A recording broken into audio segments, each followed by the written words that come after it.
Hello and welcome to a brand new show of Market Makers. Of late, global markets have been full of twists and turns.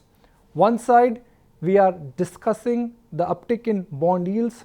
On the other side, markets, at least the bulls, are convinced that central bankers, they've got the back of the markets and nothing can go wrong. The earnings season in India has started, and then we are pitted against important market moving events like the outcome of US presidential election and a referendum in Italy. So where are we likely to move in the medium term and in the long term, and what are the expectations from this earnings season? Let's discuss all that and much more with a very special guest, Abhinav Khanna, Managing Director and Head of Equities with Citigroup Global Markets. Abhinav, it's your first time on ET NOW, so a very warm welcome and thank you for joining us. Delight to have you on the show. Thank you, Nikunj. My pleasure. I guess my introduction was the question in itself. The earnings season has started, and unfortunately, we are not off to a flying start. TCS and Infosys, they've indicated that the environment is not that rosy. Actually, we were off to a flying start because Indocent happened before that, and that was a good result. But coming to TCS and Infosys, yes, we have been concerned about the IT companies because we see that the dynamics globally have been changing, and we've been worried about the top line growth as well as the margin trends for the IT companies for over a year now, and which is the reason why our expectations and our forecasts on the numbers have been below street estimates there. The companies had managed expectations to some extent before the results, and it's not just TCS and Infosys, but even other companies in the IT sector, if you see over the last 1 month have been trying to manage expectations. But having said that, yes, investors would still be, a bit disappointed, with the numbers that we are seeing now. And to that extent, we actually feel that, there could be some more downside to estimates for the IT companies. Our own numbers still remain below consensus for the sector. The challenge for Indian market has been not valuations or liquidity, it's been earnings. Prices have moved ahead of earnings. Right. So P multiples have expanded and earnings are not expanding.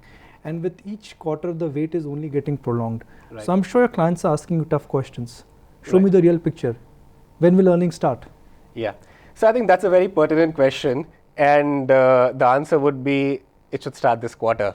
Now I know that has been said in the past as well. For last 3 quarters, I'm hearing this. Yeah. So just to give some numbers, for this quarter in particular, for our own coverage universe, we expect 19% earnings growth. Okay. Now this 19% includes the one-off gains from ICICI Prudential IPO listing.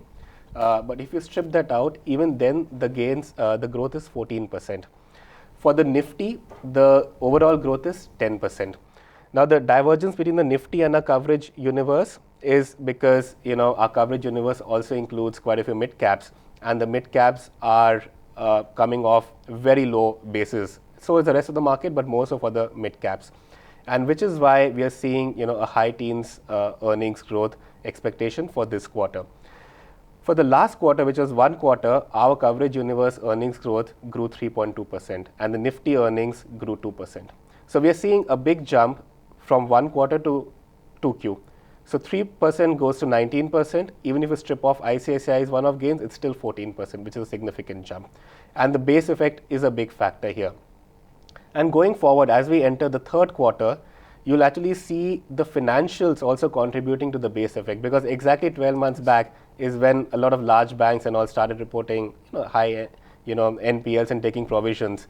So the base effect is going to help earnings in the second half of the year, which is what will help in generating the... Even energy for that matter. A lot of Absolutely. write-downs happened last year because of decline in crude and decline in commodity prices. I'm sure the write-downs will become write-backs now. Correct. So that is one bit, and overall, and when you say energy, I would actually include the metal commodities as well. So when I look at our forecast for this quarter across sectors, the 3 sectors which are actually leading the expectations are metals, energy, and utilities. So it is basically the global cyclicals which are also driving the earnings expectation for this But quarter. do you think in terms of market behavior, has the market leadership turned?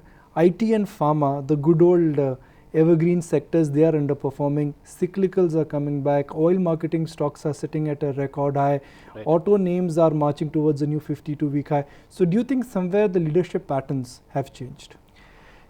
I think it is mixed. I won't say that it has changed completely. So there are some sectors which continue to do well, like cement sector is been doing well for quite some time now, and even for this quarter we expect strong earnings growth for the cement companies, and we continue to maintain our overweight there. Financials has done well for some time, right? For the last 6-7 months we've seen a good rally in the financial stocks, despite the market being aware that probably we are not yet at the end of the asset quality cycle. So what has happened is, if I were to just specifically look at the financial sector, the rates trade has played out. So the interest rates have fallen 175 basis points, and that has probably manifested itself in the stock valuations. What will play out going forward is the asset quality bottoming out and growth picking up trade. So I don't expect too much of a change in market leadership from that perspective. I feel that it is the sectors which will deliver are the ones which will lead the move in the market going forward. So our expectations are that the 3 or 4 sectors where you will start seeing improvement in numbers over the next 6 to 12 months are financials, where, as I said, growth will pick up, asset quality will start bottoming out. We're also quite positive on the energy sector, which has done well, but we remain positive on that as well. And pharma. Now, pharma is a sector where investors have mixed views now. There have been multiple issues, right? FDA issues, generic pricing in the US. But we feel that the Indian companies have the right ingredients to do well there. There are enough companies in the pharma space in India which have got a very long ANDA pipeline, which will contribute to revenues over the next few quarters and years. And then cement. So financials, pharma, energy and cement, these are 4 sectors which we are very confident about in terms of earnings delivery. So allow me to talk about these sectors one by one, because all of them, they're large sectors now. Correct. Financials, 30-35% of the broad benchmark. Your model portfolio also has that kind of a number. Right. Big money in last 10 years Right. has been made in buying private banks. Right. Some of the private banks are now priced to perfection. The book values cannot expand, yet earnings are expanding. Right. So do you think bulk of the easy money in private banks is made, or earnings will surprise us, and in the new cycle, private banks will gain disproportionately? Right. So I think on the financial sector, we don't really expect too much of a change versus what has happened in the last 5 or 10 years. The private sector banks could continue to gain market share. You're right, valuations are not cheap, but having said that, as long as they continue to deliver the earnings that they've been delivering, even if multiples do not expand and if multiples remain constant, the earnings delivery will ensure that the stocks compound at 15 to 20% earnings CAGR over the next few years. The ROEs of the private banks are still much higher than the public sector banks as well, and that clearly is something which investors will factor in. So our view is that the preference of private sector banks over the government banks will remain. Within the private sector, there could be changes in preferences, given at some point investors may prefer the retail heavy banks. At some point when the risk taking increases, they may move on to the corporate heavy private sector banks. So that may change, but as a pack, we would still prefer private sector banks over government banks. So if your house views that rates will come down, financials will do well, within financials buy retail banks and they can make disproportionate gains. That's a broader house view. Yes, we expect another 25 basis points rate cut in the December policy, and beyond that, it is possible that the RBI may continue to have an accommodative stance. Having said that, we have a few corporate heavy banks as well within our top picks. So I wouldn't say that we don't like any corporate heavy bank, but it's just that as a general preference, retail would still be preferred over corporate. Look, you like cement, and the argument for cement has been Look, price is what you pay, value is what you get, and the valuation argument for cement is missing. Ultratech, ACC, the large names. Right. Indian cement companies are clearly the most expensive cement companies in the world now. So what is the romance in buying them now? Right. Again, that's a fair question, but I would say the romance in buying cement in India lies in two factors. The first one is that it's probably the only industry which I can think of which has had most of the things going their way in terms of industry structure. Now, industry structure is extremely important for any industry, right? This is one industry which is kept consolidating, and the top 3 or 4 players, they account for more than well over 50% of capacity, right? Pricing has been fairly firm in the sector as well. So you've got the industry structure working for you. You've got pricing which is, barring a few, let's say, volatile moments, pricing has been very firm. And companies are good in quality in terms of management, in terms of balance sheet, cash flows, and so on. Most of the companies in the cement sector, especially the large cap ones, are net cash companies. They've been giving you the growth as well. So it's not just about industry structure and pricing and company quality, it's about growth as well. And going forward, one of the themes which I'm quite excited about is rural infrastructure. The government has been focusing on a few infrastructure areas quite a lot. And I feel that rural infrastructure is something which will further help cement country into its next leg of growth.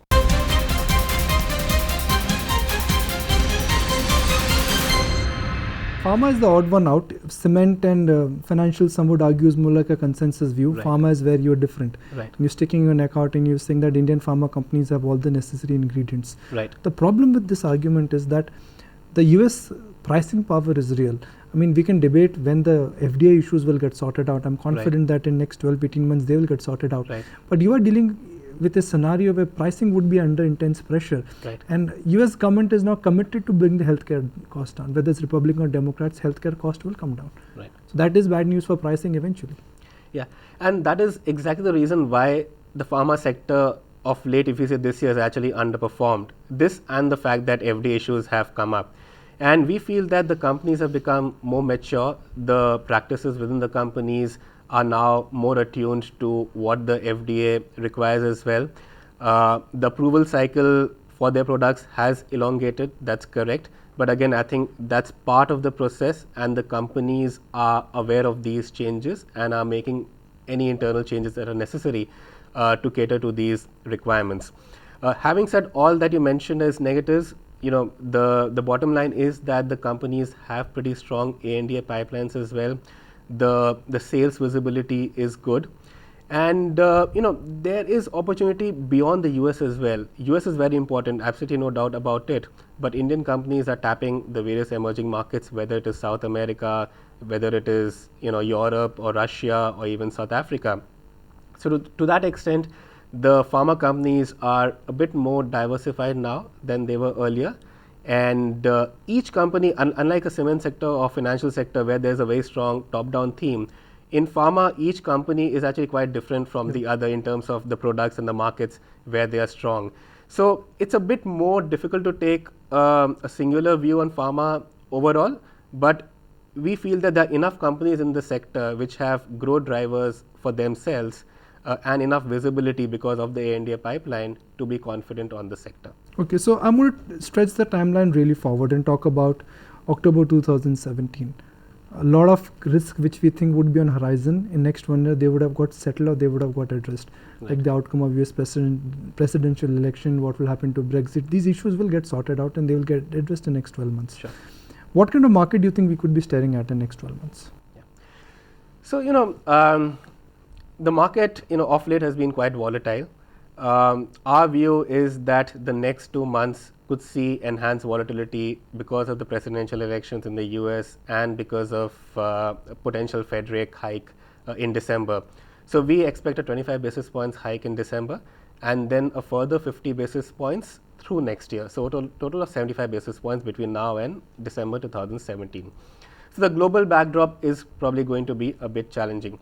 But having said that, we feel that the earnings delivery for the Indian market will happen. As I said earlier on in the conversation, 2Q should be much better than 1Q, and second half will be much better than the first half. Our Sensex target for March 2017 is 30,000, so which is something like 8 or 9% above from current levels. And one of the key changes which may happen between now and October 2017 could be that right now most of us are talking only about a consumption-led recovery. Where we may end up in October 2017 is that you may start seeing green shoots in the investment side as well. We have seen a lot of initiative from the government, on different areas of infrastructure, whether it's railways, whether it's rural infrastructure, whether it's roads, whether it's defense as well. Now, that will take some time to play out, but it will play out over a period of time. And once we start seeing green shoots of that, the market will start discounting that. And that is what I expect to happen by October 2017. We'll discount not only a consumption-led recovery, but we'll start discounting an investment cycle. But is there a case that now we should hunker down our return expectations from Indian equities? Because return expectations should be a function of bond yields. Yeah. Bond yields have come down from 9% to sub 7%. Globally also it's a regime of low interest rates. Yeah. So do you think we should actually hunker down our expectations now? Yes, I agree, we should, because if I were to look at the valuations for the market now, we are trading at 1 standard deviation above the last 10-year mean, so which is clearly quite expensive when I say that. Having said that, if I were to look at India's valuations versus emerging markets index, we are at 40% premium to the emerging market index, but that has been constant in the last 6 months. So since the lows in February of this year, the Indian market has rallied, let's say around 20%, or more. But the emerging market has also rallied over this period. So India's premium over the emerging market has actually not expanded further. So that is something which gives me, at least some comfort. The other factor is that, the ROEs for the Indian market as well. We still remain one of those markets where our ROEs are much higher than most emerging markets. So to that extent, as long as our ROEs remain at these levels, the investors would want to pay a premium for India. And just one other thing which I wanted to highlight was that, while we say that India has done well and we are trading at 1 standard deviation above mean, there are some other emerging markets which have done much better than India over this period. Look at Brazil, it's up 40% year to date. Russia, Indonesia, these are markets which have done much better. So I think, yes, India has done well, yes, India is expensive, but maybe in the overall EM context, we are still not completely, out of, let's say comfort zone. We are still within the comfort zone. So if you have to take the clock back and talk about cycles, because bull markets and bear markets ultimately they follow a cycle, they follow a pattern. Do you see a resemblance between the last bull market and this bull market? Because in the last bull market, the index roughly became 5x.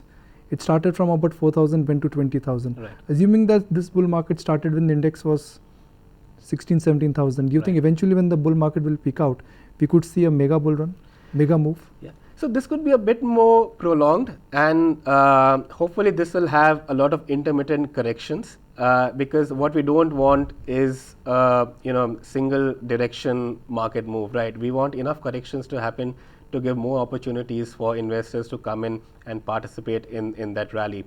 So I would say that this bull market, what we have seen till now, has been a fairly quiet bull market compared to a lot of the preceding bull markets that we have seen. And to make this quiet bull market more active, we actually need a bigger breadth of investors to participate, and for that we need larger corrections than we have seen till now. Till now, when the Nifty has moved from, let's say, 6,900 to 8,600 or so, the periods of corrections have not been prolonged, or they have not been deep enough. We need corrections of 4-5% or so to allow, or even more, to allow investors who have not participated to get in and broaden the the participation in the market rally. Okay. If markets, because of global liquidity, because of external factors, if they correct by another 10%, will this make this market very attractive? Yes, I would think so. I think the markets at 10% down will clearly be much more attractive from a valuation perspective, and also the fact that it will allow the market to settle down a bit as well, and people to see earnings come through, and then play stocks and sectors on the merit of the earnings coming through. Last couple of years, the dip buyers have got rewarded. You bought every bad news, you've made money. You bought this market on the Brexit day, you're a winner. If you bought this market in February 2016, you are a winner. Right. So do you think in next 2-3 years dip buyers will be rewarded? See, it's very difficult to time the market. In general, in terms of a basic, I mean, stay invested and buy the dip. Should that be the investment philosophy? I agree. For any growth emerging market like India, that is a philosophy which should work in my view, because I believe that the market is in a bull mode. Earnings will come through, but there are times when valuations may overshoot. So one just needs to be patient. And when dips happen, those are periods when one should be looking to add exposures. Okay, so let me get some closing comments from you. Let's talk about the current market approach. Big gains are made when P multiples get re-rated and earnings, they surprise you. Right. Where do you think this kind of twin gain could come?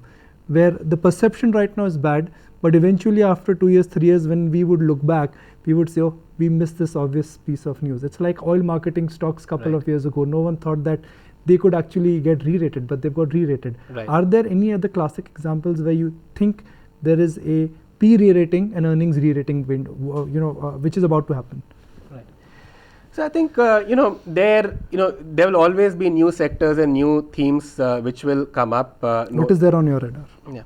So I would say that and in some ways I will link it to some of the capital market activity that we are seeing at our end as well, because I think that is important in the current context. And let me spend a couple of minutes on that.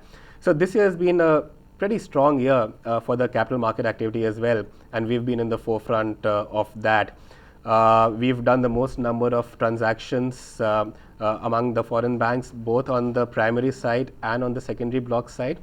And one interesting factor there has been that the kind of IPOs that we have seen in the mid-cap space has probably been of the best quality than I've seen in any of the bull markets before. We've seen IPOs in the diagnostic space, multiple companies. So that was a sector which was not present 5 years back or 10 years back in the listed space, right? But now we've got 3 or 4 companies in that space which have listed and which have caught the fancy of investors. So there are sectors like that which may come up, which we would not have thought about, let's say 3 or 5 years back. Then there's this whole, within financial space, there's this whole theme about, financial inclusion, digital banking, and that is a theme which will clearly get a lot of interest over the next 2-3 years. And companies which offer a play on that would clearly be, I would say, top of the radar for investors, subject to valuations, obviously. But I think there are enough opportunities which we have not seen before, but which are going to be visible to us in the next 2 or 3 years, possibly because of new listings in the space. And we clearly are in the forefront on that. So every bull market creates a new sector, and you think this bull market also will create new sectors? Absolutely. And the difference this time is that you're seeing creation of new sectors where the quality of the companies is good, where the balance sheet is not suspect, and we have seen some good listing gains already. We'll wait for the bull market to close, because when the bull market peaks out, the same junk starts hitting the market as well. Yeah, time will tell. Time will tell. Okay, but really appreciate your time. And if I have to summarize our today's interaction, your view is that right now the only risk to India is either global or it's a valuation risk. But be optimistic, buy every dip. The India story may look slightly stretched in terms of participation, but ultimately if you're a believer, you will make a lot of money. Absolutely, and hopefully the earnings will come through. Second half should be better than first half. Second quarter should be better than the first quarter. So the trajectory of the economy, trajectory of the earnings, and the trajectory of where we are headed is better. Perfect, and watch out for the investment cycle. As of now, no one is giving any thoughts on that front, but we should watch out for the investment cycle. We'll certainly watch out for, and thank you for your time. Thank you for joining us, and it's been a very riveting chat with you. My pleasure. Thank you, Nikunj. That's it on this edition of Market Makers. Thank you for tuning in. Thank you for watching the show.